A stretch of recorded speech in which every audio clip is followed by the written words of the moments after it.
Hey, I'll check out the audiobook of Lew Rockwell's Fascism versus Capitalism, narrated by me, Scott Horton, at audible.com. It's a great collection of his essays and speeches on the important tradition of liberty. From medieval history to the Ron Paul Revolution, Rockwell blasts our statist enemies, profiles our greatest libertarian heroes, and prescribes the path forward in the battle against Leviathan. Fascism versus Capitalism by Lew Rockwell for audiobook. Find it at Audible, Amazon, iTunes, or just click in the right margin of my website at scotthorton.org.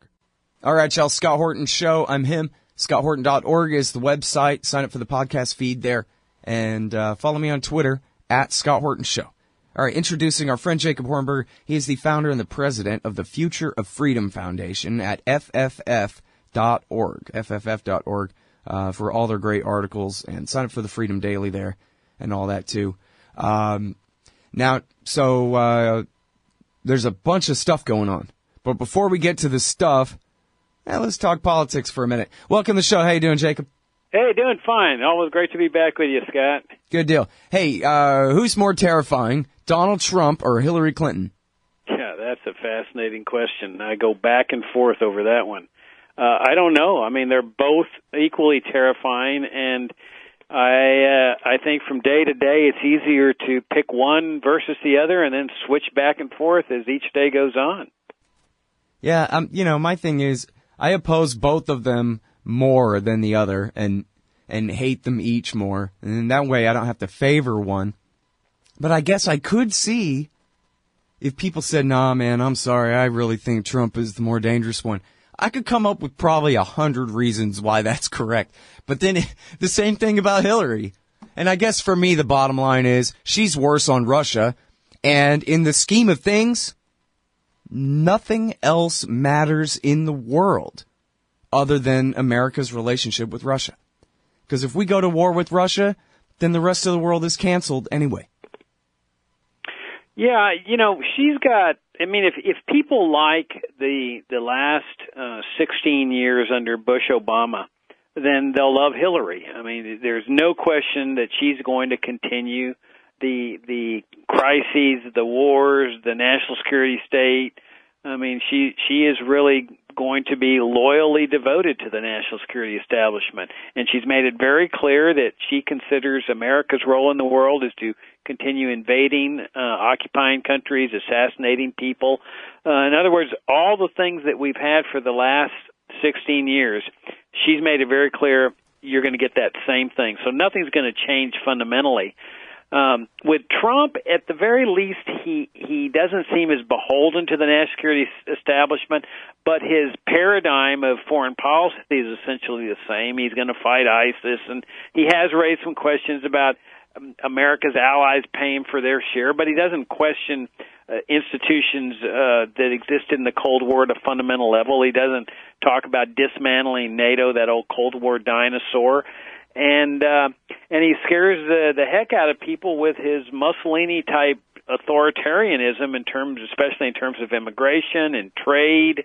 And so, yeah, pick your poison. It's one versus the other. And as you point out, Clinton's all in favor of starting perpetual crises with Russia and China. I mean, the crises are the coin of the realm for the national security state. Fortunately, there's the counterbalancing effect of this. I noticed a fantastic poll that I'd never heard of before that was reported in the Los Angeles Times that the Pew Research Center said that 70% of the American people now take the position that the United States should not be meddling in other countries' affairs and should be minding its own business. And That's an incredibly positive sign. Because, as you know, if we were to bring the troops home today from the Middle East and hopefully from the rest of the world, the level of violence in America due to anti-terrorist activity and the world would plummet, which would be a tremendous benefit for Americans and especially libertarians. Yeah. Well, isn't it interesting, too, that Hillary Clinton and all of her advisors, too, are just certain. I mean, obviously they know how right they are, but they're certain that we agree with them, even in spite of poll results like what you're talking about, in spite of the fact that Trump went and trounced Bush in South Carolina after denouncing the Iraq War and denouncing the entire Bush legacy, really, when even conservatives, in other words, are pretty much sick and tired of, giving up their sons and giving up the last of their dollars for this empire. And yet Hillary has no qualms whatsoever. She has apparently no concern of losing her liberal base if she simply runs as Dick Cheney. She's given 2 of these foreign policy speeches now where there's not even the slightest bit of lip service to peace. It's all about the next great crusade and attacking Donald Trump for even hinting that he would be the slightest bit reluctant to go as far as her on any one of these issues that you just named, Russia, China, Middle East, or anything else. And, I don't know if it'll really hurt her or not, but I tend to think so. Especially all the attacks on Trump for being soft on Russia. I just don't think that's going to work. She's the Democrat and he's the Republican. Can't really, and I know that it's more brown baiting than red baiting now, but not really. It's still the Kremlin. So it still echoes of, right-wing conspiracy mongering from McCarthy era, what have you. And I just can't see that sticking against a Republican billionaire businessman from New York City, that he's the Manchurian candidate of the Kremlin. It just makes her sound ridiculous.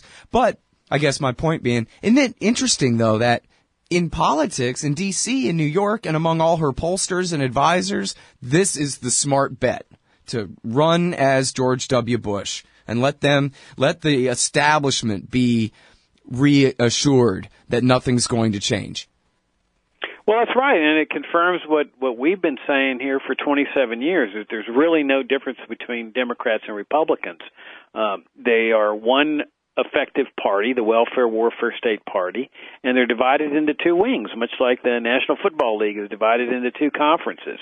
But it's one party, just like in Communist China, and they compete against each other in terms of these 2 leagues, the Republicans and the Democrats. But in terms of how they perceive the world, they all agree on the same thing. They agree with Social Security, Medicare, Medicaid, the whole welfare state. They agree with the drug war. They agree with the managed economy, regulated economy. And they, of course, agree with the national security state apparatus that's now the most powerful part of the federal government and all the foreign interventionism. So the fact that she's now trying to peel away Republican support doesn't surprise me at all, because philosophically they're on the same page. And what I find interesting about the Trump campaign is that, okay, a lot of people are attracted to him because of his immigration position, but I think there are also a large number of people that are attracted to him precisely because they perceive that he's not part of this establishment that Hillary's part of. And I think people are really, really dissatisfied with the direction this country's taken. So from that sense, I think there's a positive element to the Trump campaign, that he's not part of this machine that she's obviously part of. And I think libertarians can capitalize on that in terms of moving our country in a freer direction, regardless of who's elected. There's a lot of discontent. That's what's reflected by the Sanders campaign. It's reflected by the Trump campaign, and it's reflected by the high numbers that Gary Johnson's getting. I mean, he's 10% in the polls or so. I mean, no Libertarian Party candidates even exceeded 1% barely. And so this is, when people are discontented, we've got a shot. It's when people are happy with their welfare warfare state, that's when we libertarians have problems. So I see the opportunities arising regardless of who's elected for moving in a free society, especially like with the drug war. I mean, both these candidates favor the drug war, but boy, the movement of the American people is in the exact opposite direction on that one. Yeah. Well, politically speaking, I mean, I agree with you that I think Trump really is, for the first time in my lifetime, and now that I think about it, the first time probably in the last 100 years or more, that someone from outside the establishment really came in to do it. And Donald Trump is the only one in our country who is rich enough, famous enough, and, cocksure enough, I guess, basically, to just go in there and steamroll the GOP and take the nomination. the way he has, and possibly even the presidency. I mean, he's the only guy who wasn't a governor, a senator, or a vice president to get the nomination since Wendell Willkie, and he was just a J.P. Morgan guy. He was no, real outsider. And that's been since the 40s, right? Since 1940. And yet the problem is, and this is my frustration with him, is, one, he's just such a jerk, and that's, to put it mildly, it means for him it's just a no-brainer to conclude that, yes, of course we have to reinstitute torture. And yes, if I have to get us out of the Geneva Conventions, then fine, screw the Geneva Conventions. And in fact, by the way, drowning people to the brink of death over and over again, that's nothing. Just wait until I get my hands on them. If they can behead our people, then we can behead their people. And he embraces full barbarianism. And that's not just politics, right? He doesn't need to cover his right flank and strut as a macho tough guy in order to really, institute some Ron Paulian withdrawal from the world. No, he really is just a barbarian. He really is just that dangerous, that torture's nothing. We're going to straight up murder people. We're going to straight up murder the family members of people that we're after. That'll teach them. And, God dang, what a disappointment to have, for the first time ever, really, to have someone who's that far outside the establishment steamroll his way in there and then be that horrible on his own terms, too, Oh yeah, no, it's as you point out, it really is horrible. I mean, because if he had libertarian orientation, we could be celebrating, even if he wasn't 100% libertarian down the line. But this guy holds an anti-libertarian philosophy, so he's anti-establishment, but he's also anti-freedom, and that's what makes him dangerous. So it's hard to know which one is more dangerous. The one that's going to continue what's been going on for the last 16 years, which will definitely lead to even more loss of liberty at the hands of the national security establishment, or the anti-establishment guy who is authoritarianism is going to lead America in an anti-freedom direction. Yeah. Well, and who's, opposite activists, who's going to cause more unrest? A Hillary, more disruption and hate and killing in the society. Donald Trump presidency is going to come automatically with leftist protests all day, every day for, 4 or 8 years, whichever it is. And then really same thing on the right. If it's Hillary Clinton and all the Trumpies and all the alt-right kooks and all the, right-wing populists who've come out for their one last chance to have somebody they identify with, not a Bush family poser, but someone that they really can, glom onto, and they get that taken away from them, and they have to live under Hillary Clinton for 4 or 8 years. That could be worse, because, right-wing protester types are, usually more likely to carry rifles and, actually, I could see that becoming much more violent even than having a bunch of commies. But then again, commie protesters like we saw in Sacramento in California, they had a big fight like it was the 30s. Fascists versus communists, but it was the communists who started it. The fascists came to give their free speech for white supremacy, and the communists attacked them. And we could, either way, whoever's in charge, it could be really rough, I think. Oh, yeah. I mean, that's where we just have to keep doing what we're doing as libertarians and try to garner enough support for our position. And I think that's clearly growing, that then all of a sudden an opportunity presents itself where people will consider a paradigm shift here. And I think that one of those, when that happens, when you reach a critical mass in America that wants change, even on particular issues, and that doesn't mean everybody has to become a libertarian, but you can reach a critical mass on libertarian positions, like on the drug war, that I don't think the government can withstand that kind of pressure. I think that's when you bring this sea change into play, where the government ends the war on drugs even though they don't want to, just because of the mass of public opinion against it. And I think the same thing can happen with the troops in the Middle East, where people say enough's enough, 25 years of killing is enough, bring them home. And where the government has to comply because the momentum is so powerful. And I think that's what we need to just keep doing, is doing what we're doing, causing people to think about ending the drug war, ending foreign interventionism, and, of course, the rest of the libertarian paradigm. All right, cool. Well, let's talk more about that, because that is something that you do a lot of at the Future Freedom Foundation, besides writing all your great articles all the time, is you do these appearances, conferences that you put together, and speeches that you give and all this stuff to try to spread the word.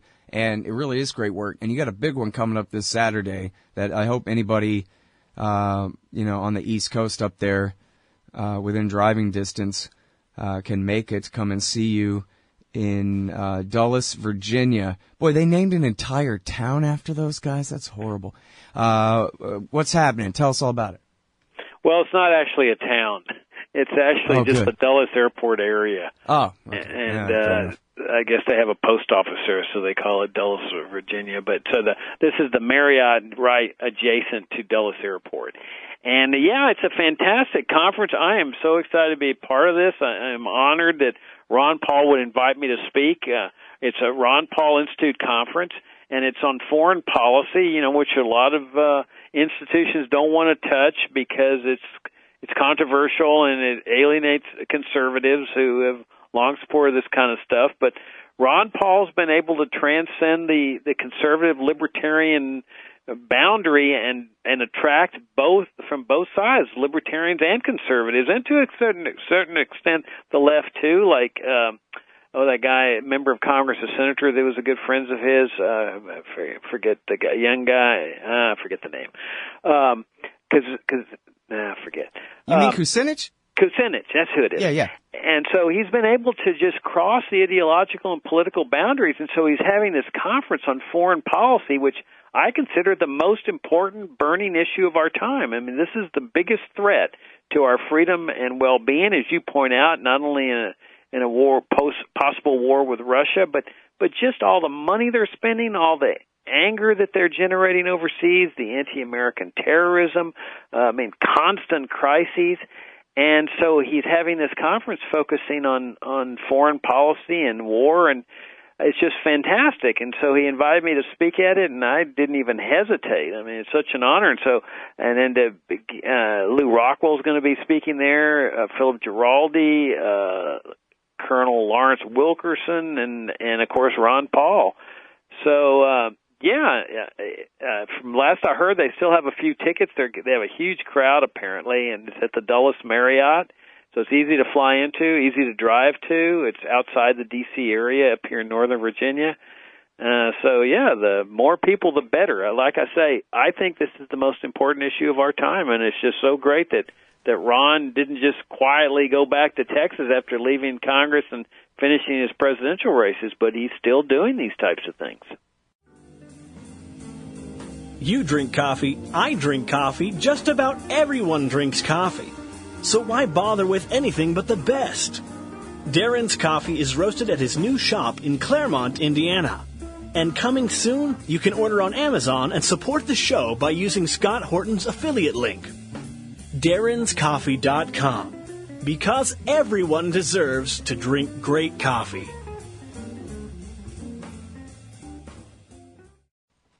Yeah, man. And that's really, just like what you do with the foundation. The same thing with Ron Paul and, his top priority always. That's why he created the Ron Paul Institute for Peace and Prosperity. People might have thought that he would create the Ron Paul Institute for gold money.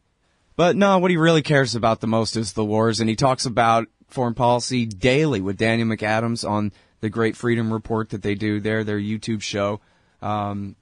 With Dan, who is his foreign policy advisor in his congressional office, because first things first, just like at the Future Freedom Foundation. So, absolutely.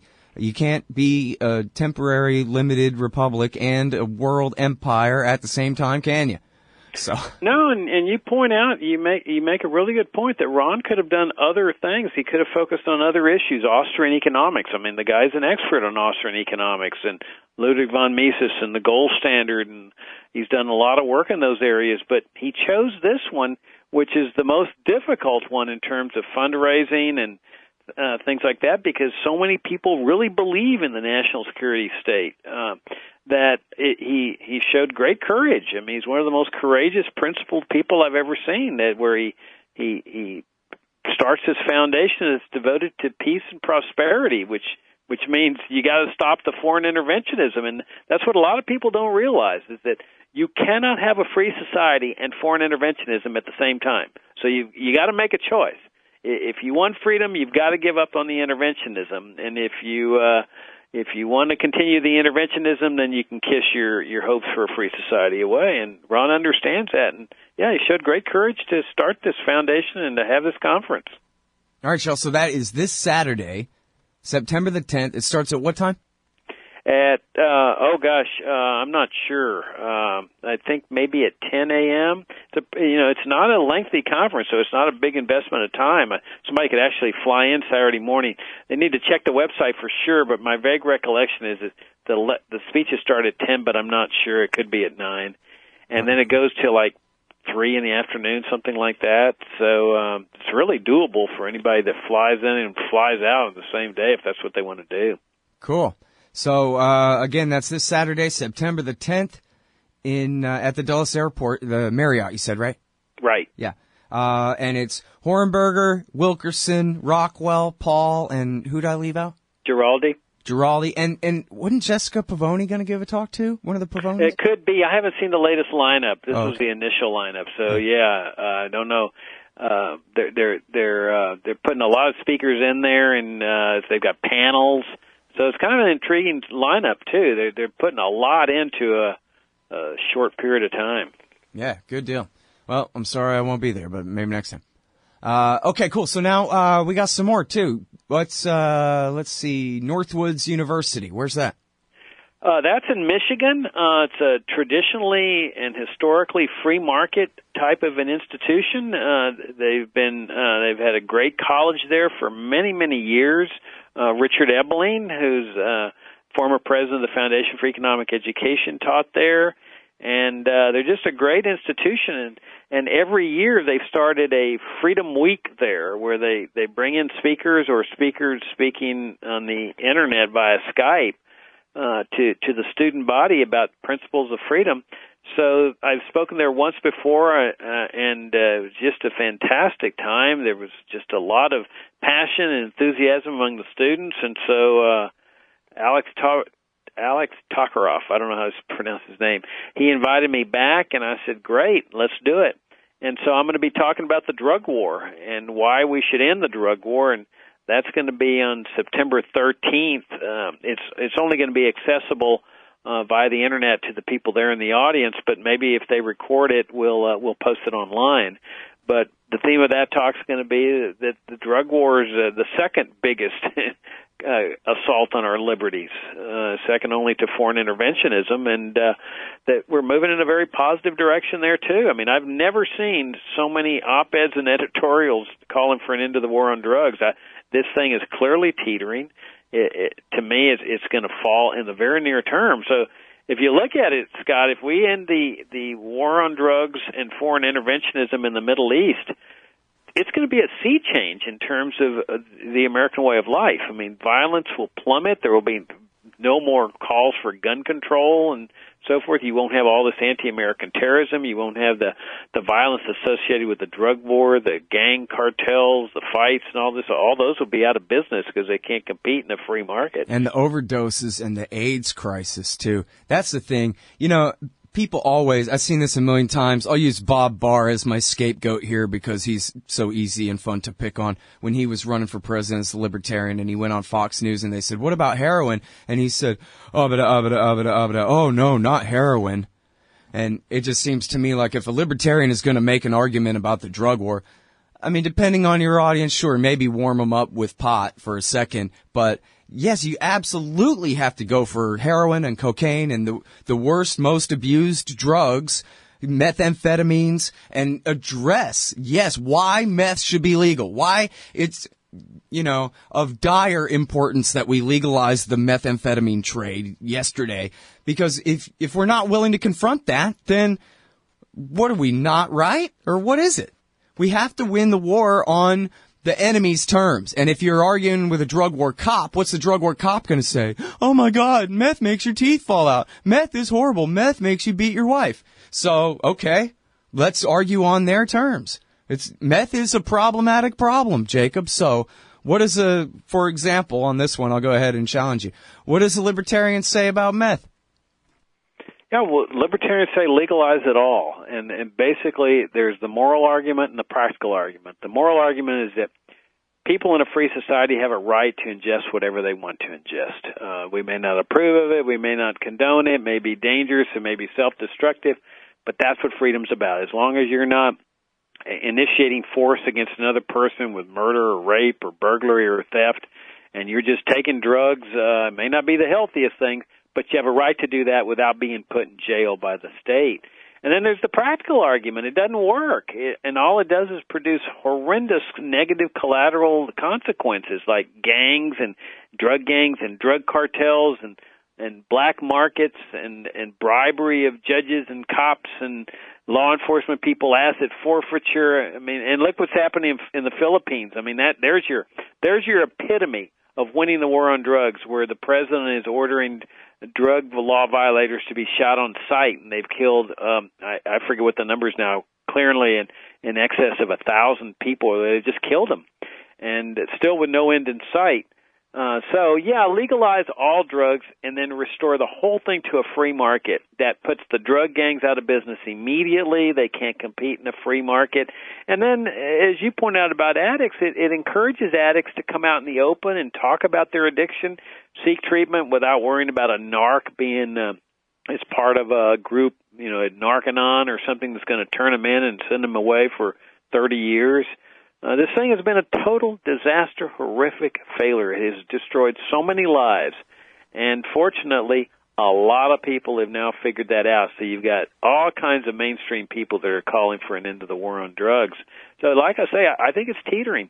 Yep. Another good point that I'm sure there's probably some really good studies about this too, although you know me, it's not exactly my focus, but everybody I think agrees that black families or white families or anyone else, that fatherlessness is the father of crime and poverty. Well, poverty and crime in America. And who needs to turn to a black market to make a living? I mean, other than people who are just ruthless criminals anyway, but it's people who are poor and desperate and have, first of all, very short time preferences because they have no future to look forward to anyway. And big profit margins for high risk factors. Simple economics. And they don't have dads because their dads are already dead or in jail from the violence or the criminalization of that very same drug trade. And so we talk about, welfare for single mothers inadvertently paying people to not get married and incentivizing people to have, not necessarily no father, but at least broken homes. But the drug war is such a huge part of that, of people who live in poverty. And people want to make it about race, but it's the same thing in Appalachia where people, grow weed and they have to deal with the very same DEA that poor blacks have to deal with too in the ghetto. Well, yeah, there's no question that this thing has impacted people of all colors, races, creeds, regular people. I mean, you've got the enormous black market prices that induce people to get into this. I mean, it's ironic. Every Sunday people go to church and pray the Lord's Prayer where they say, lead us not into temptation.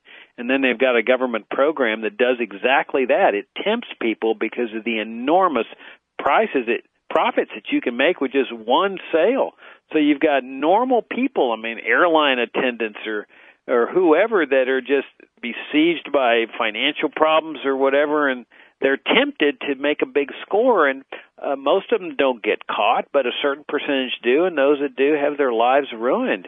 But it is a racist war in the sense that its impact, while it does impact people of all color, its impact is disproportionately higher in the black community, and it gives cops an excuse to harass and abuse blacks because they can say, oh, we're just enforcing the war on drugs. That's why we stop and search all those blacks, and and they expect to be praised for it because they're establishing law and order. And so that would be all eliminated with drug legalization. You'd stop all this ruination of lives. As you point out, all the people that are tempted to go into it because of the enormous profits that can be made, and then all the blacks that have to suffer the abuse of bigoted cops. And I'm not suggesting that all cops are bigoted, but certainly some of them are.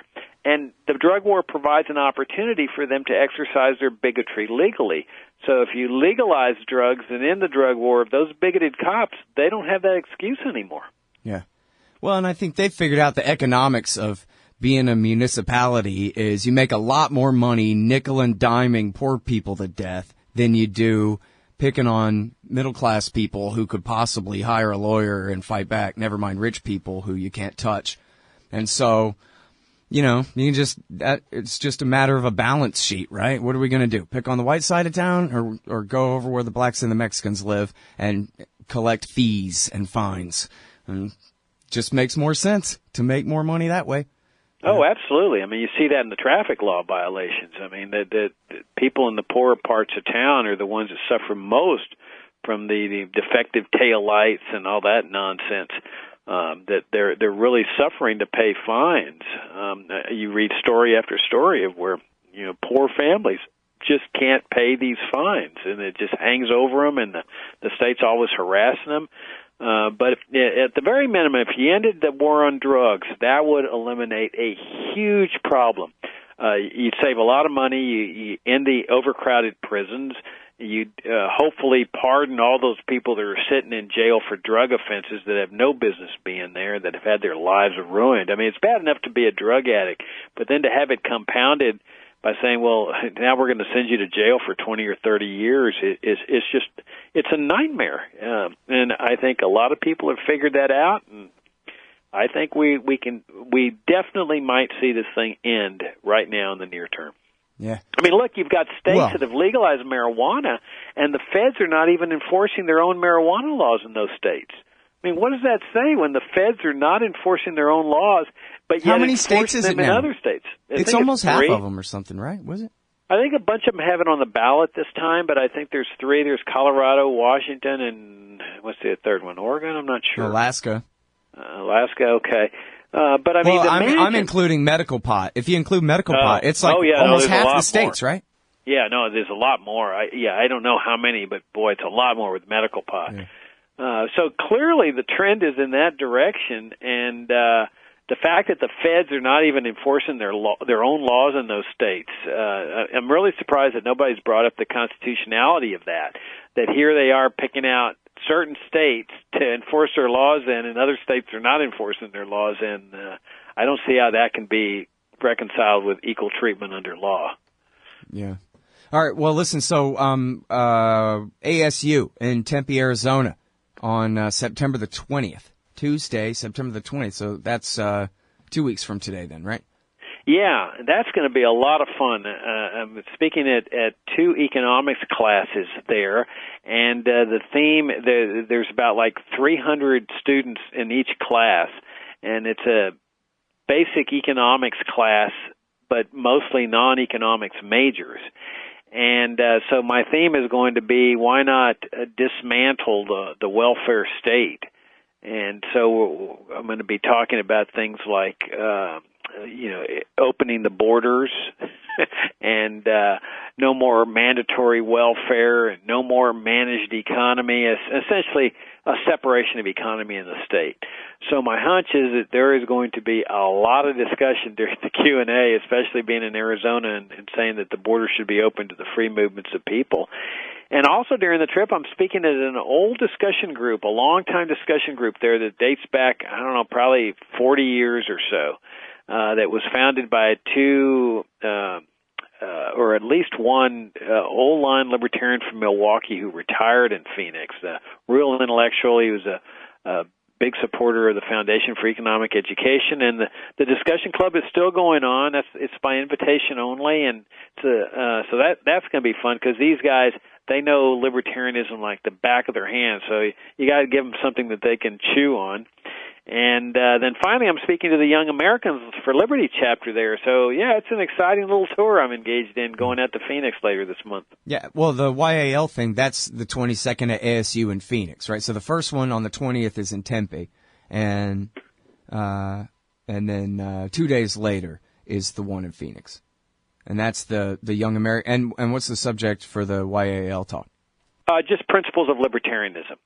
I'm hoping that they invite some people in that are non-libertarians, sort of using it as a recruiting type thing of what libertarianism is all about.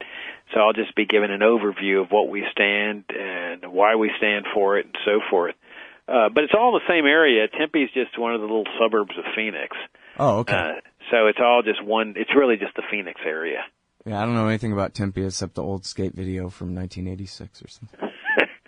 Well, the whole schedule's on our website at fff.org. So if anybody is in the area or contemplating to be in the area, just go to our website, and it's all there. If you have any questions, just email us at fff@fff.org.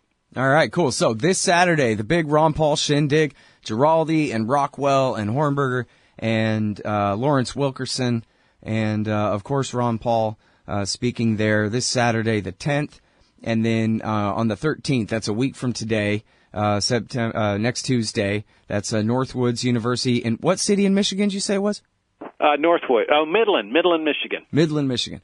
Okay, yes. And then in 2 weeks, for 3 days, Bumper will be in Phoenix, Arizona for you there, in Tempe and in Phoenix on the 20th and the 22nd at ASU, and the latter there speaking to the Young Americans for Liberty, so that's exciting too.